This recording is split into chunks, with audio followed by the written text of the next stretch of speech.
அனைவருக்கும் வணக்கம் நண்பர்களே. இன்று நாம் பார்க்கும் ராமநாதபுரம் மாவட்ட தேர்தல் நிலவரம் மக்கள் மனநிலையை வெளிப்படுத்தும் ஒரு முக்கியமான சுட்டிக்காட்டாக உள்ளது. பரமக்குடி, திருவாடனை, ராமநாதபுரம், முடுகுளத்தூர் ஆகிய 4 இடங்களில் வாக்கு எண்ணிக்கை வெளிவந்துள்ளது. இதில் ஏடிஎம்கே கட்சி 4 வாக்குகளுடன் முழுமையான முன்னிலை வசிக்கிறது. டிஎம்கே, டிவிகே மற்றும் இதர ஆகியவற்றுக்கு இதுவரை எந்த வாக்கும் பதிவாகவில்லை. இந்த நிலவரம் மக்கள் எந்த கட்சியை நம்பிக்கையுடன் பார்க்கிறார்கள் என்பதை தெளிவாக காட்டுகிறது. ஏஐடிஎம்கேக்கு கிடைத்த வாக்குகள் அந்த கட்சியின் அடிப்படை வலிமை வெளிப்படுத்துகின்றன.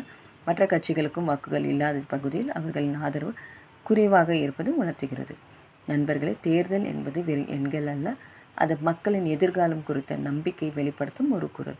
ராமநாதபுரம் மாவட்ட மக்களின் இந்த தேர்வு அவர்களின் விரும்பும் வளர்ச்சி பாதையை காட்டுகிறது. ஆகையால் இந்த ப்ரொஜெக்ஷனை நாம் வெறும் கணக்காக பார்க்காமல் மக்களின் மனநிலையை புரிந்து கொள்ளும் ஒரு வாய்ப்பாக எடுத்துக்கொள்ள வேண்டும். ராமநாதபுரம் மக்கள் தங்கள் எதிர்காலத்தை எந்த கட்சியிடம் ஒப்படைக்க விரும்புகிறார்கள் என்பதை இந்த வாக்குகள் தெளிவாக சொல்கின்றன. நன்றி.